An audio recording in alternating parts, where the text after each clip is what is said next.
Way to go. Yeah. Hello and welcome to Mostly Minnesota Music Podcast Edition. I'm Ann Tracy. I'm here with my co-host, Heather Baker. Yes, and we are excited today to have Rachel Kurtz with us. Welcome. Nice to be here. Yes, we're excited to just talk to you about so many different things, but let's start with the music. I love it. Yeah. Well, do you want me to just share what I do and who I am? Yeah, that'd be awesome. Awesome. I don't always know the flow. Just as we rehearsed it, this is perfect. Totally. Well, I'm Rachel Kurtz, and what is delightful about my life is I've actually gotten to do music for almost 20. Well, I've gotten to do it for over 20 years, but almost 20 years full time, which is insane. And the way I've gotten to do that is I sing for Lutherans, specifically, mainly the ELCA, but I'll really sing for anybody that pays me money. And I've gotten to sing all over the country for years and years and years. I've traveled all the time. And then every 3 years in the ELCA, which is the Lutherans I'm part of, and they love everybody. And we just elected our first trans bishop in the ELCA, which is so exciting. Awesome. Anyway, every 3 years they have a huge youth event. And so the next one was supposed to be in 2021 this summer at the US Bank Stadium. But unfortunately, because of COVID, they had to push it a year. So in 2022, people in Minneapolis are going to see orange t-shirts with high schoolers all over the country. I mean, all over the cities. And they're going to do service projects. And then they do big mass gatherings in a dome. So there's like 35 to 40,000 people usually at these youth gatherings. And so every 3 years I get to be like a rock star, which is highly unique because the average like life and how I do things is I go and help with worship in churches in the morning, Sunday mornings. And I do concerts, and I've done youth weekends and women's retreats and blah, blah, blah. And so that's been the brunt of my career. I've even gotten to travel to Germany, and I got to travel with a friend, Jan Kyle, to India. I got to go to Bosnia. I've gotten to do really dope things, and people have no idea who I am for the most part. And so I started singing at the Ice House every couple of months with the most phenomenal people in town. And we just get to play music and sort of remember what it's like to like just play shows for the joy of playing a show. And it was just a huge party. And we had grown ass prom one time, and we like do certain theme things. And like, so it's just been crazy to be in COVID and not, I feel like my timing of my jokes are going to be off. Like I do a lot of storytelling. I feel like I'm going to accidentally swear maybe a little too much. Like, and so, yeah. So I know a bunch of folks in town that are musicians too. And it's just been a total hoot. And I brought all my babies on the road when they were babies. I have 3 kids, as I said before. And when they were babies, I didn't ask permission. I just said, well, I'm bringing a baby. And so I used to travel a lot. How did you get in that job? I guess speaker, put on all this stuff. Like that's a big task. Plus the music. Like you're kind of the one-stop shop. Yeah. Yep. It slowly built over time. And so when I was in my early 20s, I really wanted to travel. I really hadn't. Like my first flight was when I was 21 years old. But I love a road trip. I love a road trip. And so I would literally call all my friends that were youth directors around the country, or like a long distant cousin, and just be like, hey, I'm traveling through town. Can I do a concert at your church? Can I stay at your house? And so I used to just do 2 to 3 week trips, and sometimes even more, and like drive around the country. So I'd have like one gig, and then I'd plan stuff around it. And I used to drive everywhere.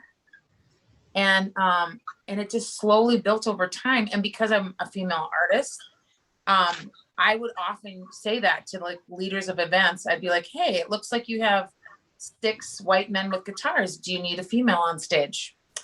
And my ex-husband is African-American. And so I'd be like, hey, do you need a black man who plays guitar phenomenally and a woman? Because you got us. Like, Nice. so it just slowly has built over time. And then, you know, you sort like any other craft, you don't realize sometimes that you're doing a job in training. And I just learned how to talk better in front of people. And I certainly have opinions on things. So it just sort of built. And again, when I say I'm a singer, people are like, oh, cool. And then I'm like, I sing for Lutherans. And they're like, that sounds different than I would want to do. And it's like, it's actually super dope. Like, I was staying in the hotel with Oprah when she was filming The Butler and met James Marsden in an elevator when I was doing a big event down in New Orleans. Like, it's just, you know, I've gotten to do fancy things and stay in fancy places and sing in stadiums, and it's super dope.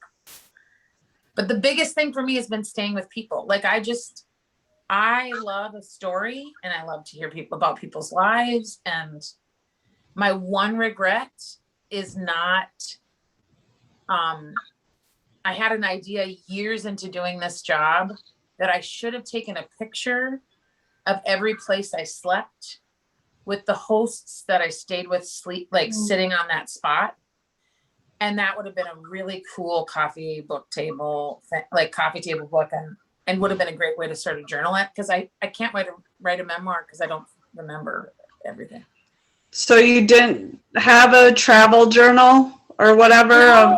No. I mean, this is obviously like, you know, beginning of the internet. Like, so there wasn't really social media. Now it's all on the internet. But no, I only journaled when I was overseas. I really did. I missed out on a big opportunity there. It's not too late. When my children were young, we moved to Ireland. And so I have had a family blog for 15 years. Yeah. But you'll always be glad. And they look at it all the time. And my kids are. Isn't that great? I find that I printed out some Instagram books back in the day. My kids look at them constantly. And I'm like, I have got to do another one. And I have to stop putting everything on my story. So it's a picture yeah, but it's good for them to see. I mean, like, we used to capture all the things. I mean, we still take pictures all the time. So yeah. It's perfect. Yeah. Once the doors open for travel again, you can, that is a restart. Totally. I cannot wait. People are starting to call for gigs now. And I'm like, oh, but it's been because I made friends for 20 years is literally the only reason that I've made it through COVID. And I don't say that lightly. Like, I'm the sole breadwinner at my house. There were months where I was like, how am I going to pay this mortgage? And then someone I knew, I'm also a yoga teacher. And so someone from my yoga teacher training was like, hey, I know you're a single mom and we want to make sure you have food to eat. And so I just get like a check in the mail, or like, people just remembered us and would give us opportunities to sing, or out of here, son, out of here, buddy, out of here. I love you so much. After it's over, if you leave me be. All right.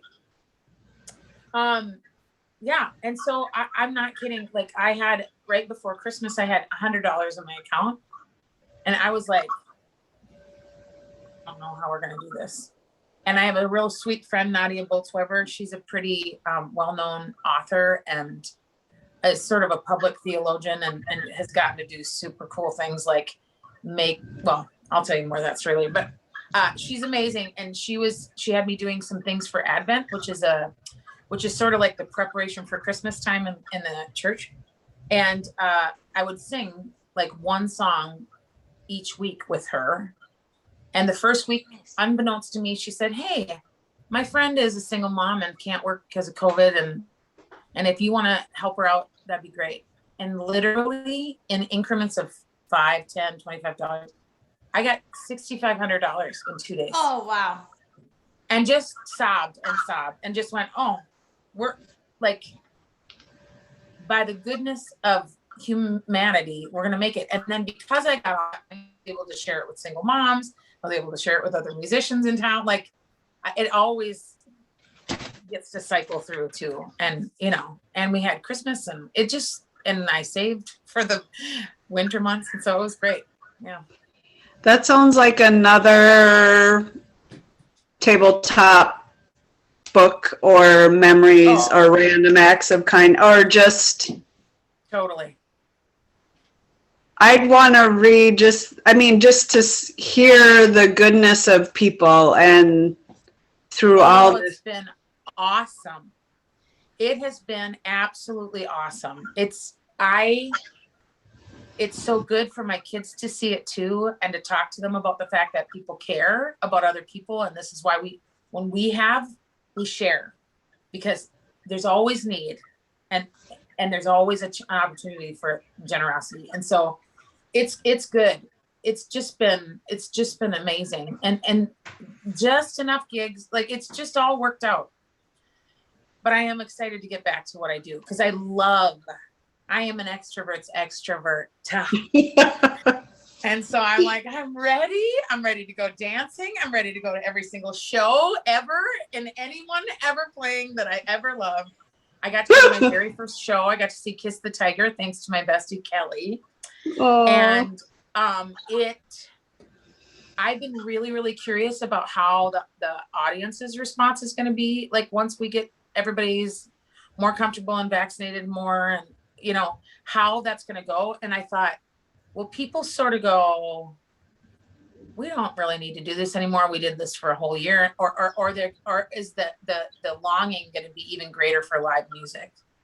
And so to go to that show and feel the like relief of the performers, like the deep like sigh and like wanting to weep because you were born to do this thing, and then to hear the response of the audience, I am ready.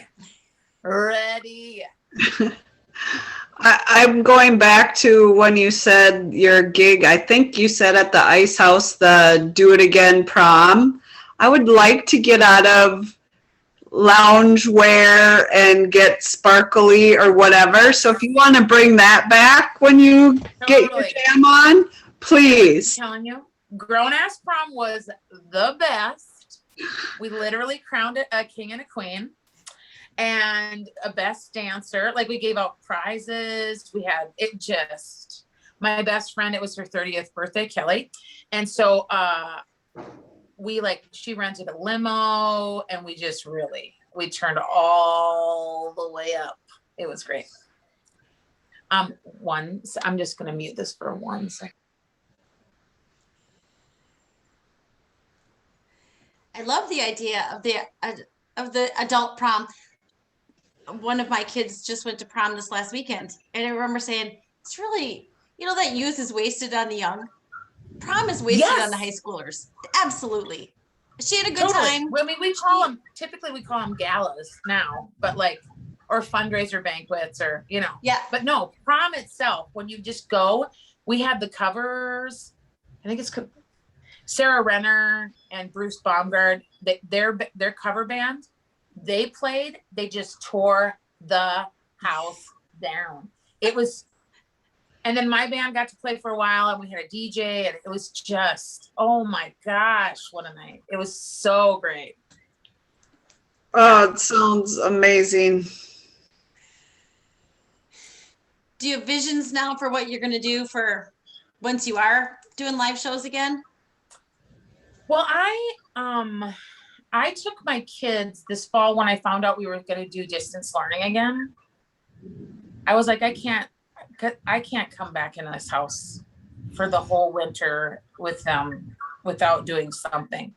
And so this fall, at the end of summer into the fall, I took my kids on a giant road trip, and we camped out in empty churches. And so I did a couple of concerts on the way, but so for the first week and a half, it was just my kids. And then very last minute, my friend Maya came with us, and we all got tested before we went. And then we went on the road, and because I was so excited to be back driving around, I pushed us a little too hard. So we did 4,200 miles around 4,500 miles the first chunk. And then 4,200 with the first chunk, came home for a week. And then my best friend Kelly and her 3 kids, who are best friends with my 3 kids.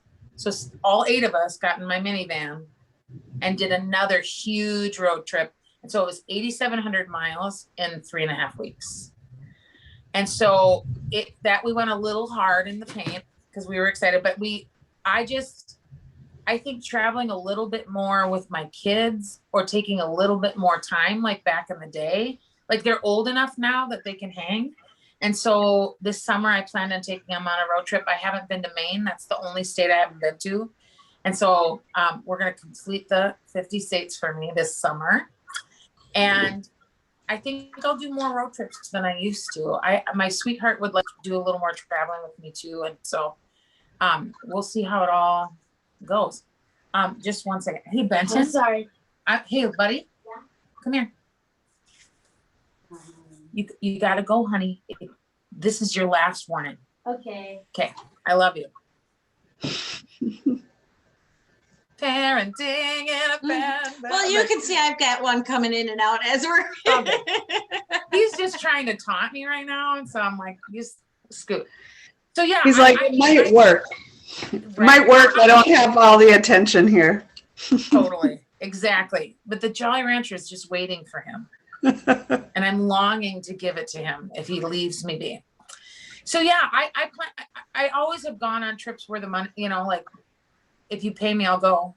And so that's going to be a real interesting thing too, as we get back into it. Like I know what I charged before pandemic and like, what do you charge now? Because we're all in this together. And I feel like, I feel like I've always been really grateful for my job, but it's just renewed my gratitude in getting to do this thing. Like anytime I get to do the thing I was made to do, it's just such a relief. So on that first road trip, I did a concert just for a bunch of kids in this giant like room, and they were all spread out on little carpet squares. And it was like taking my voice out for a test drive. And we were all like, what? I'm like, did you hear that, guys? Like, it just, so I'll see how it all goes and what all comes up, but I don't really know exactly how it's all going to go and when people are going to get comfortable. I haven't been on a flight quite yet. And so that'll be a big deal. And, I'm not I don't think it'll ever be as busy as I used to be, but you never know. Well, and it's so interesting to hear you talk about, and we're used to talking to people who are looking for dive bars or concert halls or different things like that, but that you really can be very church-based. You can probably play other places as you want to, but that is a unique setup. Well, right. But here's the thing, like, I would love to play more dive bars and stuff. I think that would be a blast. And when I released this last record, okay, Benson. Okay, sorry. Yep. I want to do it. I blew it. Yep. Good thing I have lots of kindness in my heart. Anyway, so when I released this last record, Love Rachel Kurtz, which has been a while. Oh my gosh, Benson. I was asking what. Broski. I was second chance. Go away now. I'm really sorry. I'm really No worries. Anyway, so when I released my last record, I have this dream of expanding people that I sing for. What I found is that just give me a stage and I'll have a blast and we'll all have some fun. And so I was just convinced with this last record because of the amount of effort and time and money I put into the album. I was like, and it was my first like non-church record. I was like, this is going to be the thing. This is going to open doors I haven't had open before. But like because I'm a single parent, like I don't have time to just be on the road as long as I want to without them.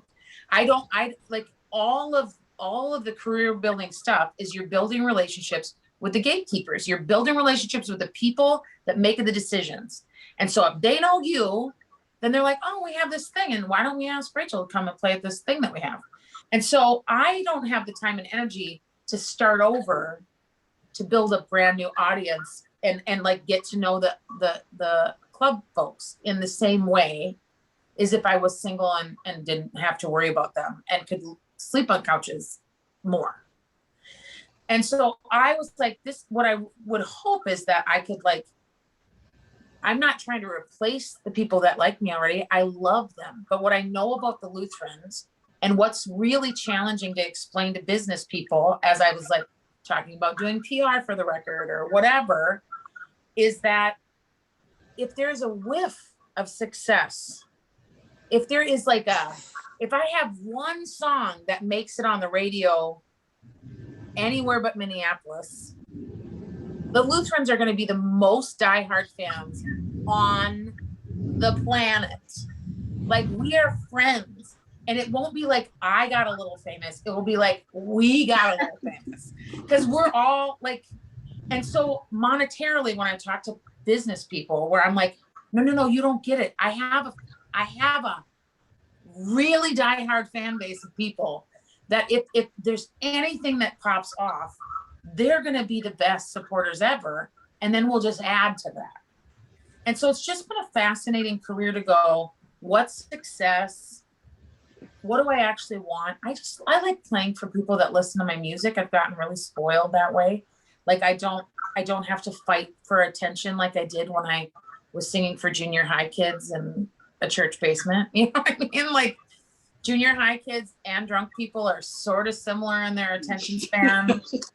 And so it's just been this really fascinating thing. And if I had to quit singing right this second, I would have had a really amazing life and amazing career. But I love singing for folks. And so I just want to sing for more of them, not just for my ego, but because gosh darn it, it's so much fun. And so I got really excited. I had talked to Brandy Carlisle's management group, and they're like, well, we can't do anything for you. And then like on a whim at the beginning of quarantine, I was like, hey, who do I talk to about Girls Just Want a Weekend? Because they have this big music festival at a resort in Mexico. And I was like, I would love to play for the gays. Come on, just let me play for everybody. I'm telling you, I found out I was queer later in life, and like it's just been this beautiful journey. So playing that event would just be my dream. Who do I talk to? And they were like, oh, we're actually in the process of deciding, so we'll just put you on the list of people to consider. And then they canceled that thing. So who knows if they'll ever consider me again, but I'm telling you, just put me in, coach.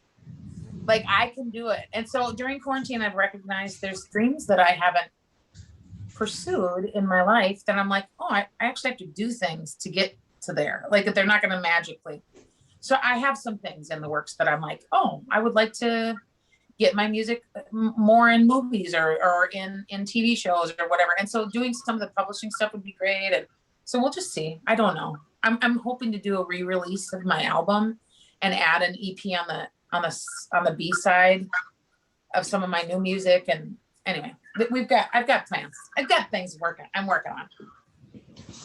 I was going to say, Rachel, your album, and I am new to it, and probably, if I'm being honest, churchy, I don't go to it right away.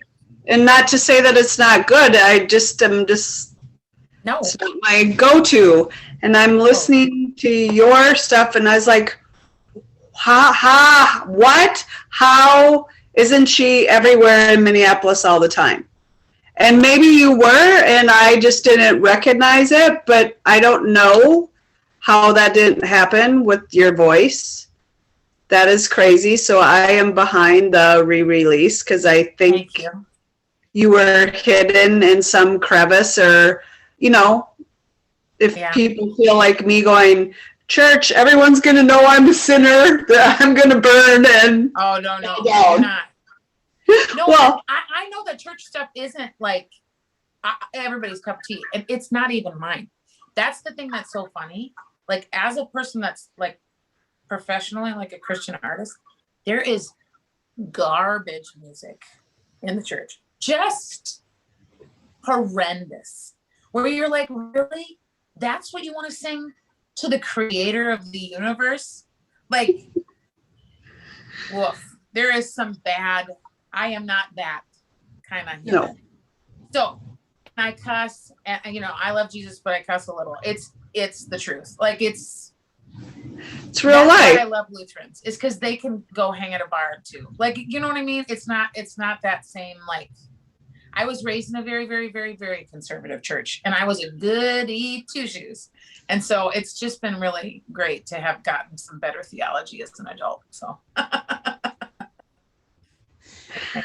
thank you, though. I appreciate it. Oh, yeah.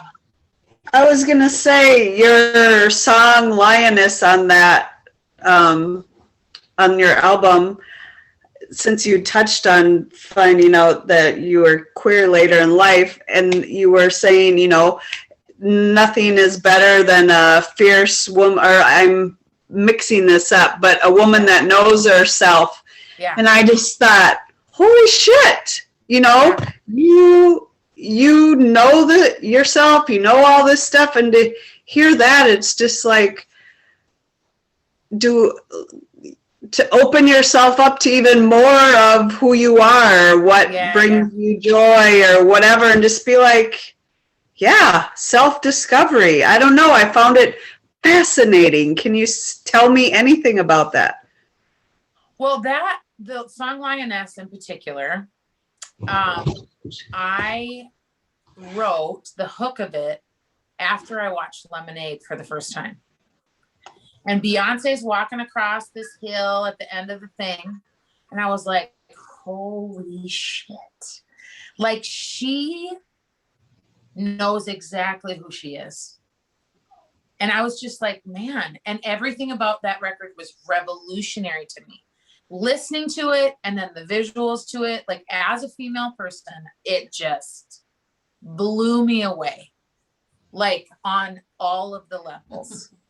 And that it was a narrative front to back, and that, like, she told an entire story. And so if you listen to Love Rachel Kurtz, I've tried to tell a story, like, throughout the whole deal.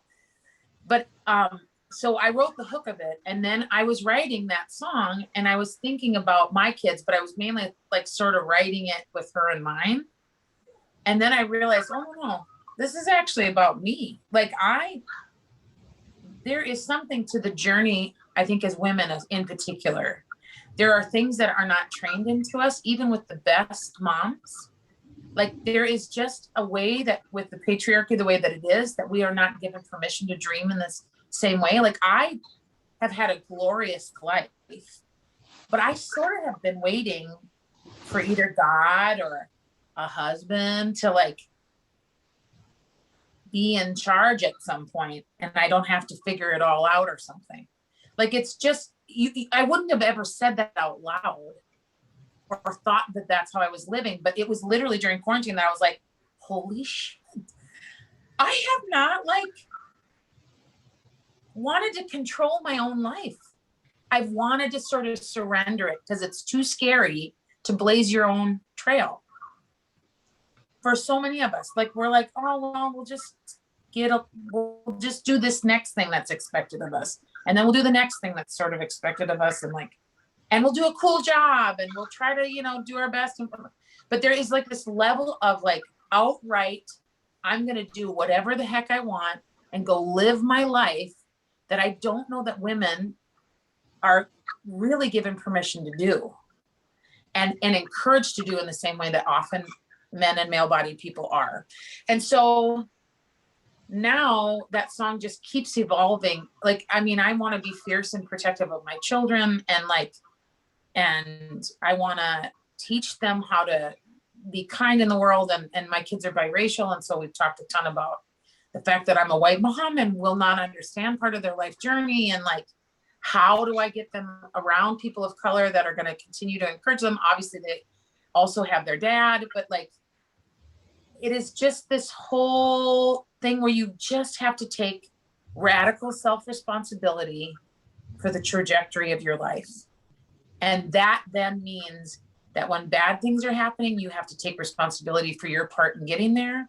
And when good things are happening, you have to take responsibility for, like, how that's, And so that's all part of that. I just was longing for that song to get, if Kamala had run herself, I'm like, that, I want that to be any female badasses, like walk on music. It's somebobody's going to discover it. And then that'll be their theme song. And then I'll be able to feed my kids and pay off my mortgage. It's going to be great. And so, yeah. And so as far as queerness goes, that's just been this sort of hilariously delightful, like, journey of like, I knew I was like on the queer spectrum, and then, yeah. And so I'm in my first long-term queer relationship, and I'm like, how did I not know? And the Lutherans are like, you're great, we love you. And they're just thrilled that I'm in love. And, you know, but it is, that whole thing is hilarious too. Cause I'm like, it's not like I was sitting here denying myself, and like, I married a man because like I really wanted to try to be like, I have so many friends that are queer or gay that like they had this lifelong struggle, and like, especially as Christians, and trying to get rid of it. And none of that was my experience. It was like, oh, I love you now. Like, and wow, this is magical and wonderful. And I can't wait. I can't wait. Cause I've had tons of queer friends my whole life, but I haven't been in queer spaces where I'm like, oh, this is my space too. And so, you know, the next time I go out dancing, it's just going to be a different ballgame, because it's like, oh, I'm here. Anyway, this is so bizarre for me to only talk about myself, because I want to ask you like 17 questions. So I feel very I know that this is the point of a podcast, but I'm like, can I just ask you some things? Like, You are welcome to, but we also enjoy hearing about you. oh, you're so sweet. I'm just very curious how this got started for the two of you. How did you become friends? Like, what's the history of this whole podcast? Well, you know, I'll say is the podcast is kind of a COVID creation. We had a radio show on WMCN, which is on the McAllister College campus. So that closed down, and we're hoping it might open up in September. They just awesome. Yeah. Unlike the U of M has also got a radio station, they've kind of kept this one going. McAllister's a private college. They got bigger fish to fry than worrying about, especially if worrying about the community people can come in for the shared mic in the little studio space. Is not so. But we started that because, funny enough, my eldest daughter goes to University of Winnipeg, and when I dropped her off, she wanted two things. She wanted a radio show and a job. And awesome. She got them. And then when I went back to visit, she said, you should be on my show. And I said, all right. Although the idea of that had never appealed. And so Heather and I spent via text so much time spent coming up with a playlist. Oh, fun. Yeah. And then I happened to see that McAllister was looking for community DJs. And I think it was one of did we spend more than a day deciding? Right. I said, should I do the application? Sure. And we had no idea if it was a 1 in 2 chance or 1 in 100. I mean, I don't think it's giving more than a 1 in 100 chance at the big old McAllister College. If you can see the campus, you can hear it. Radio station. But totally. Yeah, that's kind of how I love it. And do you have playlists that people can find and listen to your playlists? And I was going to say we had the SoundCloud when we put it on too. Yes. Yeah. So we always recorded. Yeah. Back in the day when it was not just the radio, we would always record it through SoundCloud. So we have all of this, but we haven't really done a playlist. The trade-off is that we don't create playlists anymore because we really interview people. Awesome. But now, back when we had a 2-hour radio show, we would interview people for 10 or 15 minutes, which is awesome. Right. And then they might play live for us a little bit, which was super awesome. In the studio was about twice the size of my dining room table. Right. But now we get to talk to people for a longer time. So that's the beauty. I love that. Yeah. And how do you find your artists? I'm pointing at Heather now. I just find you on Instagram, see who likes who or shows, grabs my attention. You are an extrovert and easy to fall in love with, and your voice is crazy. And we did interview, our very first one for our podcast was Maybe Nebraska.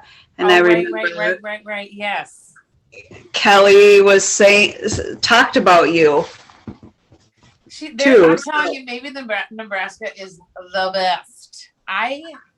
So Kelly and I have 2 businesses together now and on our way to a third.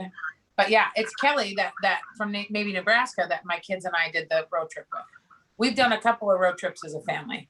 And so she's married to Josh, and Josh does not like a road trip, and we do. And so she's like, awesome. I don't want to bring my husband anyway. Let's go. Exactly. Yeah. Tell us, so 3, what do you guys got cooked up here? So Kelly and I started a business called After the Baby Bump. So I'm a musician, and then things were getting slow because the churches sort of there's some the numbers are dropping, and so people are a little scared, and then they don't do as many events. So things have sort of slowed down, and so I became a yoga instructor thanks to my friends who helped me make it possible by helping watch my kids while I was going to classes and stuff. It was absolutely amazing. And then I was just looking for other revenues of income, and I was thinking about like a rent-a-daughter kind of situation, like for people that have aging parents and to clean and cook and whatever. And then Kelly and I talked about it one day, and she was like, her friends are still having kids because she's younger than me. And so we talked about it. And then within the day, we had the name, we bought the LLC, like we kicked it off immediately. It just took barely any discussion.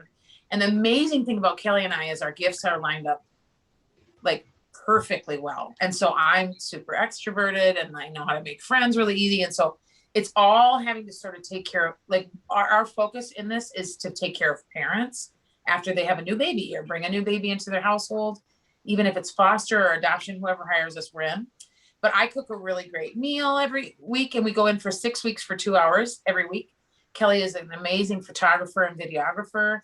And so she captures these beautiful little precious moments the first weeks that you're having your baby at home. And then we clean, and she's the fastest cleaner in the West. And so we have a new client right now. And the very first week after they came home, because they had to go to an appointment, so they left us for 2 hours at their house, and they came in and they were like, I wish you would have videotaped us. Like, is this the same house that we just left? But we just know that time is so precious and tender and exhausting. And so it's like literally having 2 moms come in and go, oh no, how's your nipples? Like, you know what I mean? Like, we're just really open and like, how's your body? And if they have any questions, then we had this one mom that had mastitis, which is an infection in your milk ducts. And so she was like, this feels terrible. And, and I'm like, oh, honey, if you don't mind, if we're not medical professionals, but if we can just, and it was like, that's definitely red and hot, and you need to go to the doctor today. Like, if you want to go right now, we can take care of the baby. Like, and so we're just really trying to be there for families and do what they need done to feel supported in those first weeks. And then we get 6 names of their favorite people. And we set up the next 6 weeks of care after we leave, and like make sure that their people come in once a week for the next 6 weeks. So they feel super supported by us and then by their own community. And it's just been awesome. And so then again, looking for more revenue streams and whatever, we helped our friend, Jessica Arnold, launch her Patreon just because she's our dear friend. And we came up with a whole launch plan with her and like gave her ideas for copy and, just gave her all the ideas of how to get this thing going. And so we came up with a business to do sort of like a branding, like business launchy kind of whatever people need, called Kick Ass with Kurtz and Kelly. and had a photo shoot with a local place called Suna, which is a really cheap way to get headshots in town if you're looking for a place. And we just took this hilarious thing, and we just met with a drag queen that I've known since they were 15. And I sort of saw the evolution into their drag queendom, and they're hoping to launch a new website and a newsletter and whatever. And so we've just been brainstorming like what things could be on there and how you want to build your business and what do you want it to look like and what would feel like success to you. And like, so we just have been learning. And then there's a couple other companies in town that we're working with, and it's so much fun. And then we help run social media, and it's so great. So we're just hustling. That's But awesome. Yeah, I was gonna say it sounds like a hustle, but you two and your connectivity and Perfect. Yeah. It's perfect because we really do. Our skill sets line up amazingly. Kelly knows how to, like, she knows how to do all the stuff. So I'm like, great, get paid to design their websites, get paid to like make their logos. Like she was like a she was the one who helped me launch my last album. And so she's great at all of that, but like writing copy and coming up with fun ideas and like being a cheerleader and giving a pep talk and all that. Like it's neither of us would do it as well if we did it by ourselves as we do it together. And so and who doesn't want to work with their best friend? Come on. And she sings with me sometimes too, and I get to sing with her, and it's just. I was gonna say, I feel like with the new moms and stuff, your church, you're honest, you're the mom of 3, you've done the shit yourself, like you're real, but you're also compassionate, you know what I mean? Like, it's not like, who the heck is this stranger coming in my house? It feels like you're almost family right away. Totally. It's and we really do respect that there are people that want hugs and other people are like, nah. I mean, obviously with COVID, we just stopped doing it entirely for a while because no one felt safe, and we totally got that. So we, Kelly was like, I'm thinking about folding the business, and I was like, no, you're not. Like, this will come back, sweetheart. But yeah, no, it is all of those years of, getting to know people and how I've sort of done my life, all sort of, it's so much fun to take care of these families. It is so much fun to know that I'm leaving you with a delicious meal from scratch, and you're going to have leftovers, and we're going to leave at nap time. If you have more than one kid, you can have some lunch, and then you can feed it to your family for dinner. And then if you want to do it for breakfast, like, it's just a delight to serve people like that. It's not a big monstrous moneymaker by any means, but it just is it's such good living. And that's the key too, I think, to COVID for a lot of people, is recognizing what does success look like. And for me, it's like living well. That's like laughing your butt off, hanging out with people you love, having a good meal, drinking a delicious beer or whatever. Like and music and kids and all, like, that's just good living. And so I don't have to get super famous to feel like I've lived well. I've lived well. But, not worrying about paying my bills is super fun too. I was going to say, I want to know, because I am the opposite of this, you can pivot effortlessly, almost, like, just where I'm just like a tunnel vision and fear and holy shit. Right. I need to get your dance moves. Here's what I'll say about that. We're all different human beings, obviously. And so your skill set is like essential to make the cogs of the world work. And the fact that you can, like, I'm not going to make a ton of assumptions, but I'm going to make a couple. I would assume that you're a really hard worker. I would assume that you know your stuff when you're going to do a thing and you've thought it through.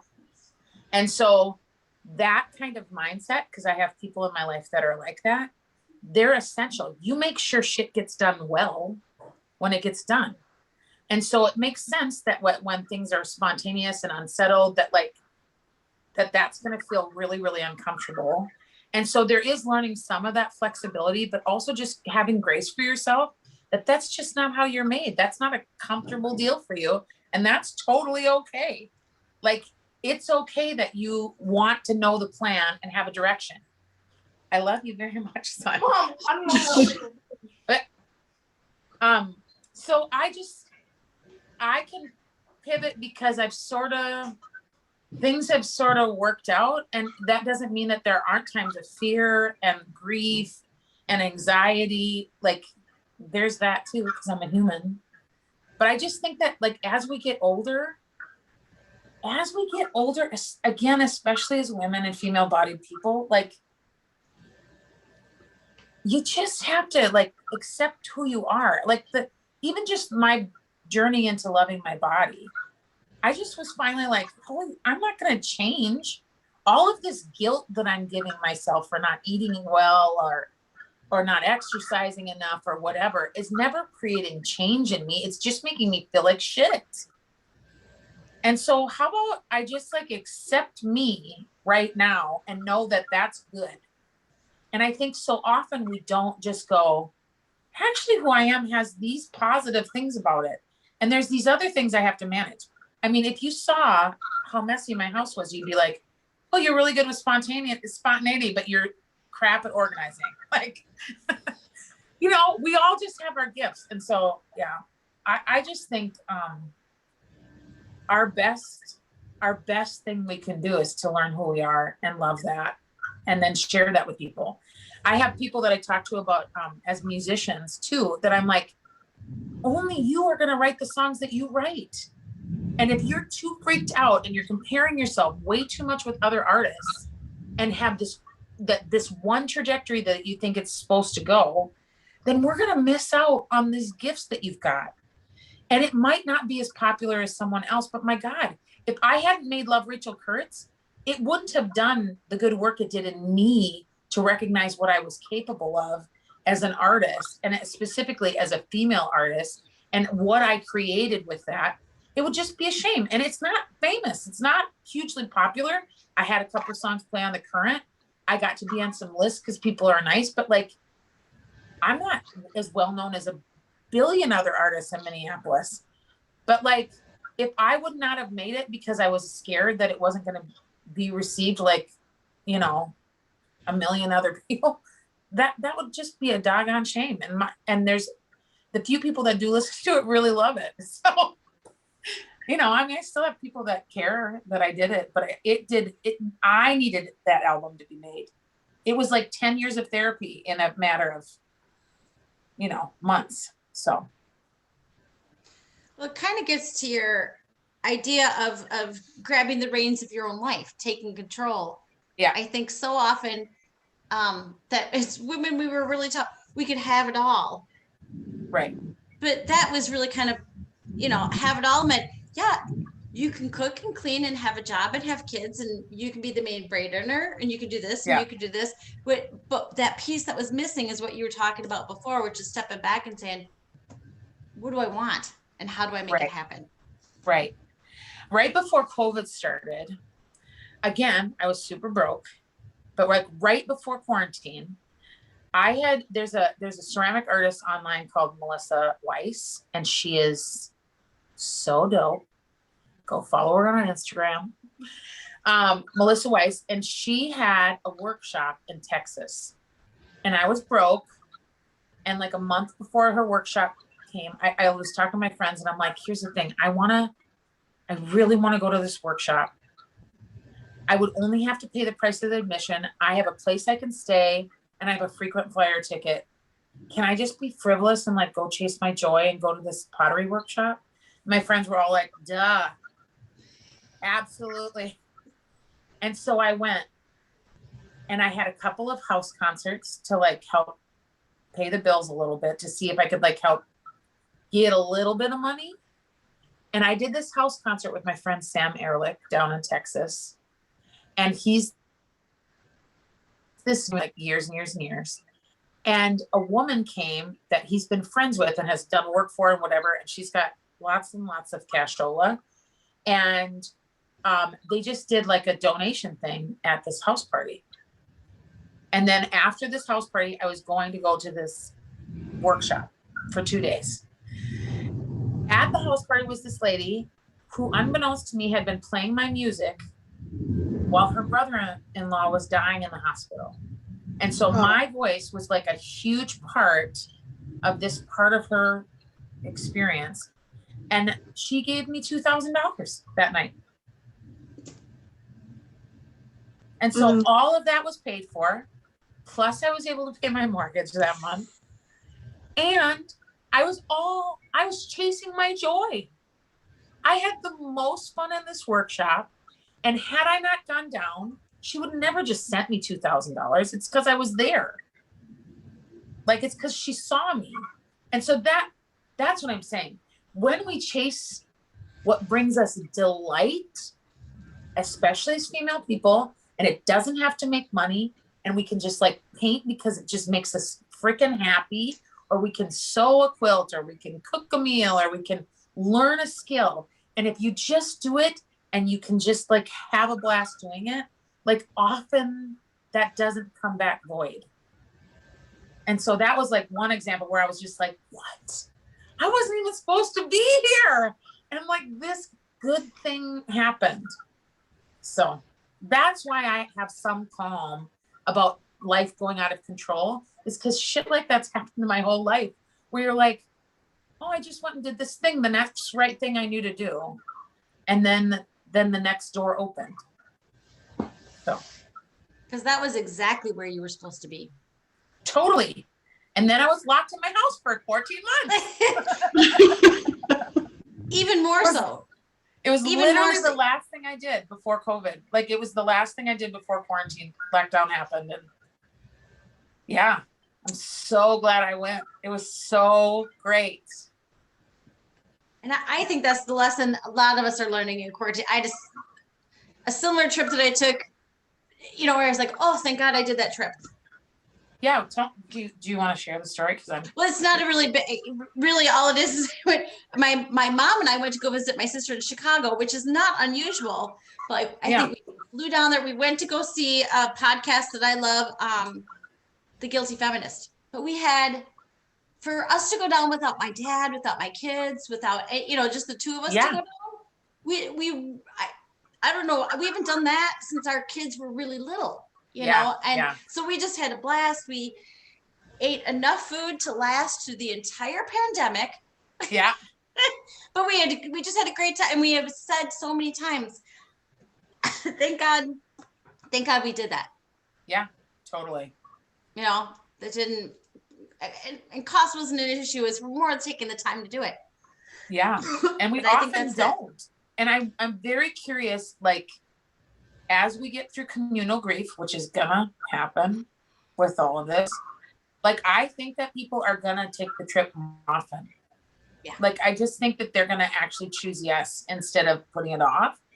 And I'm really excited to see how that happens. Also, I think there's a lot of people that are looking differently at their jobs too, and what they can accomplish in what amount of time, when they had to actually school their kids and hold space for their kids during quarantine, or like, you know, aging parents or whatever it is. Like, I just think, I hope that there's good fruit out of this craziness that happened. So, yeah. I think that they're absolutely. Yeah. I'm really excited for musicians too. It was really interesting because everybody's like, well, what are you writing? You've got all this time to like create. And I'm like, I'm literally just trying to get us to survive. I'm trying to get through the day to day. I don't have anything for this right now. I'm literally just trying to like make sure my kids go to school every day in my house. And I was never meant to be their teacher.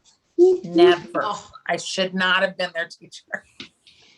And so, yeah, I'm excited for the work that's going to come after. You know what I mean? Like they're like all these artists that are going to post process for us. I just can't wait. I can't wait. And I can't wait to see the energy of like every artist we've ever loved when they get to do their thing again. It's going to be wild. If we thought we saw shows before, oh, I'm ready. I was going to say, Rachel, wanted to say you posted a song recently that you just wrote that was crazy cool. I wish I am trying to lightly look for my notes of all is well. I was going to say, was it all as well? Because that's in my notes. Sweetie. What's that? We both have it in our notes. Yes, it was. We lay heart to heart. Like your lyrics, I'm just like, are you kidding me? Are you kidding me? The first. Go ahead. No, you go ahead. That song I wrote for my sweetheart. So we were dating for a year, and then because of like life circumstances, we decided to break up, and then we were both devastated for 4 months. And then we were like, this is so dumb. Like we got to figure out like how to, because we have to be long distance right now because they're helping family right now. And it's a whole thing. Anyway, and so I tried our whole first part of our relationship to write a song, and everything was so cheesy and so dumb. And every time I'd try, it was just total crap. And then we broke up, and I wrote this song that was very sad, and I can't wait to release it.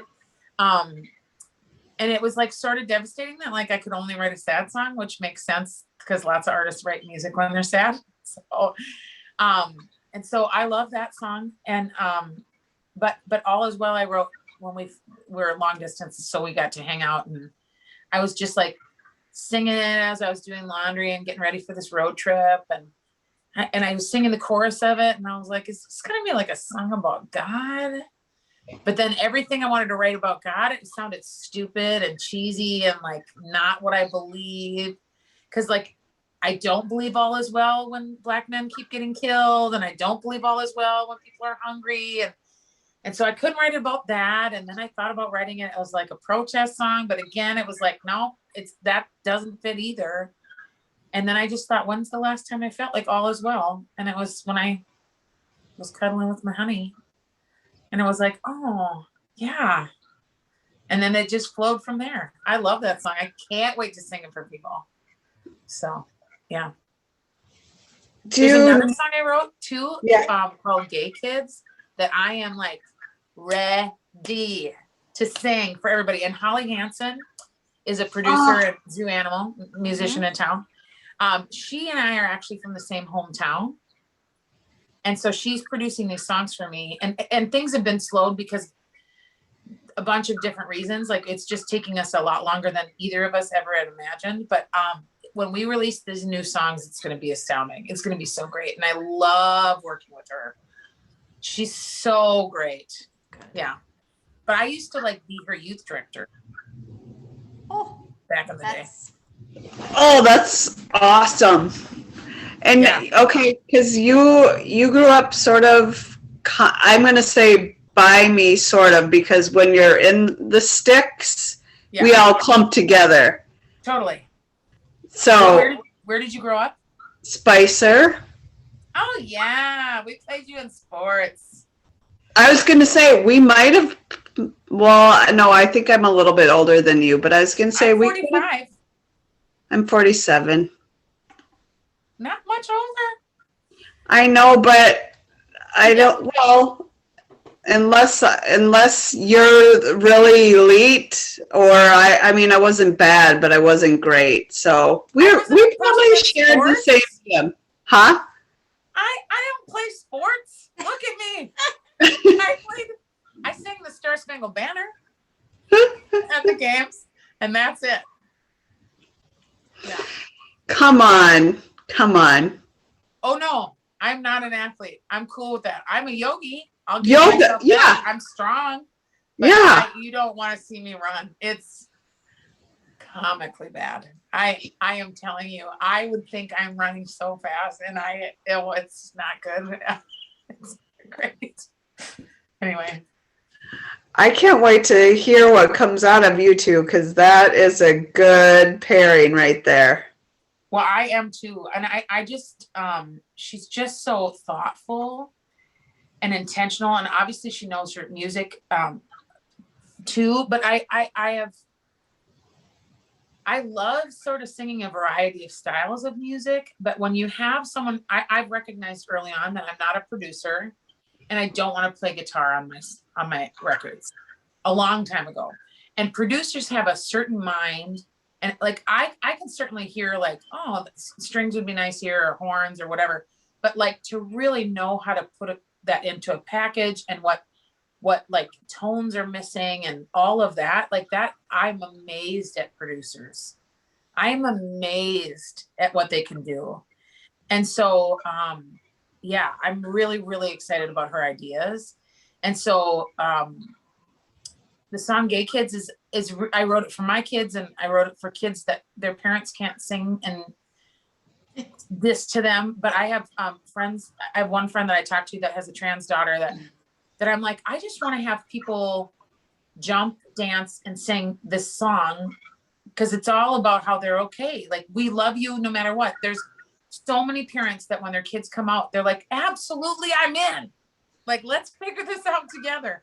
And there's all these sad stories about parents that have rejected their kids, but that isn't always the story. And so my friend was like, I'm so excited to share this with everybody that I know, because so many parents that are younger are like really supportive of their kids, and are leading from behind, and not going, oh, this is what this means for you, and this is what this means for you. It's just going, you sort of let us know where you need us to go, and we want to support you, but not influence you and assume things where you need to go. And we just want to walk with you through this journey.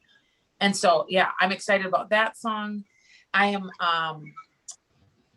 that sad song I wrote for JD and I, it's called Wish We Could Talk. And my friend, before her grandpa died, had lost his wife of 60 whatever years.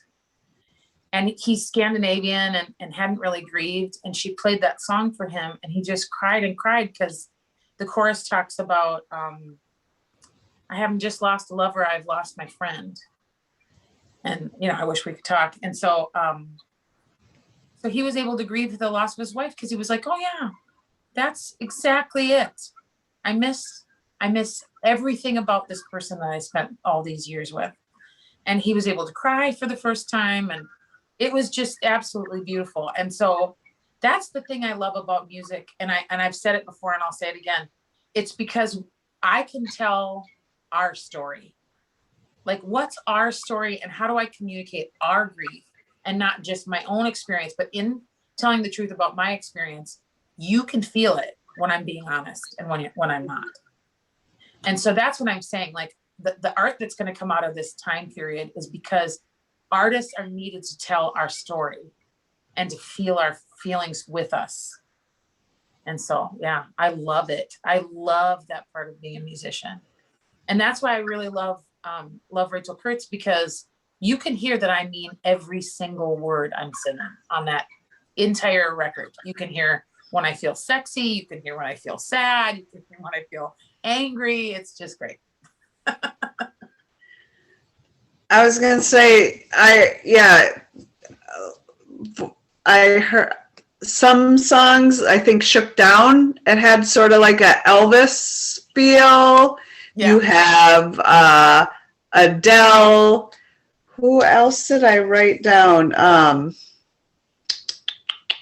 Now it's escaping my head, but like big, powerful voices. That's why I'm like, you need to re-release this, because I don't know why it's not everywhere. I really don't. I really appreciate that. I just met with, there's this group of young musicians in town, and during the uprising in Minneapolis, they all gathered together and started gathering supplies together. Laura Hugo, Kristen, like there's this whole crew, and they were doing all this distribution stuff all throughout the uprising and making sure that there were supplies getting to the right places and collecting money. And there was just a whole crew of musicians that were doing all this good work. And so while the news was sharing, obviously, all of the grief and all of the looting and whatever, there was all this goodness and love and sharing during the day. And then I'm sure that you were in the same situation where at night, everybody would get really tense because we didn't know what was going on. I actually got followed off the highway from some white supremacists, and it was so scary every night.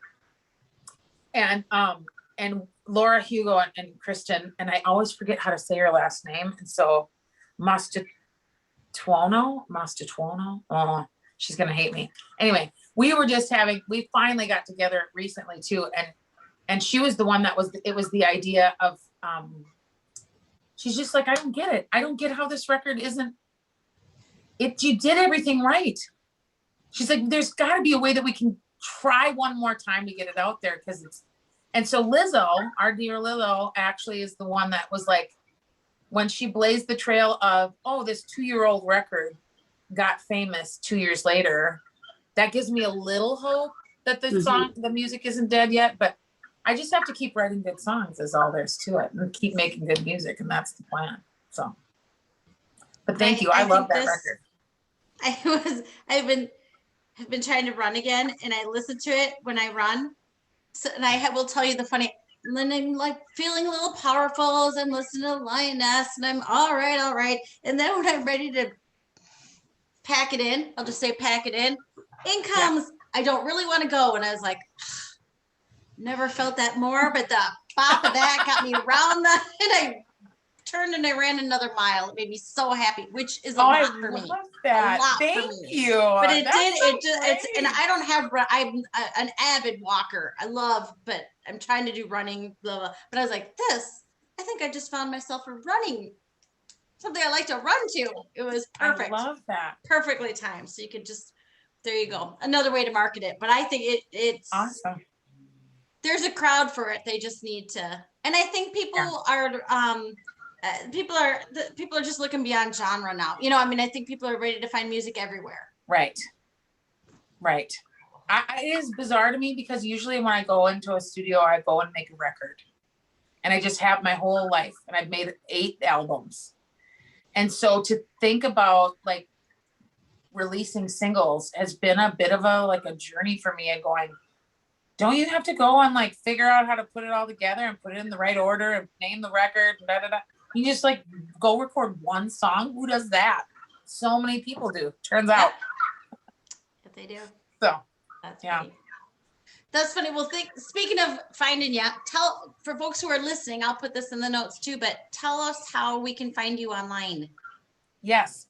On Instagram, it is at I am Rachel Kurtz, Kurtz. And then rachelkurtz.com. But Instagram, I would say, is where I tell people about shows, and you can sort of hear new songs because I like to sing on the internet. And then also, I mean, I guess rachelkurtz.com is it. Okay. But I'll sing for money. I was like, I'm ready to go to whatever show you're putting on, because I just booked my first full band show, and it is through a church in Elk River. And so, but that once we get rehearsed for that, I wanna, that's on my list of things to do this week, is plan my first sort of comeback show. And I'm like, I assumed I would do it at the Ice House, but I feel like there's going to be a lot of people that show up. And so I need to make sure it's the big enough venue to do it. But I love the Ice House. I just love them. Maybe you need a residency room. And, yeah. The food's good. I just really love, like, I have developed a relationship with everybody. And the Mothership is a grapefruit margarita that is outstanding, and I can't wait to have another one. So, well, we will look forward to that, or any place, or outdoors. They can spit more people, or as Heather says, we do residency. It's we just look forward to seeing you live sometime soon. it means I have to go into a church, I'll go into a church. I can't. We could go into a church. I promise there'll be more. I like playing out. I mean, I can't wait to play at the 3-3-1 again. Like, I'm telling you, I'm ready. I'm so excited to get out there and start playing again.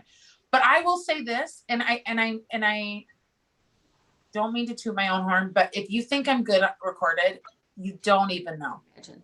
Like, I can't wait. It's sort of like a present I get to give people a little bit. Like, it's obnoxious and a little too loud sometimes, but I'm like, you don't even know yet. Like, just wait.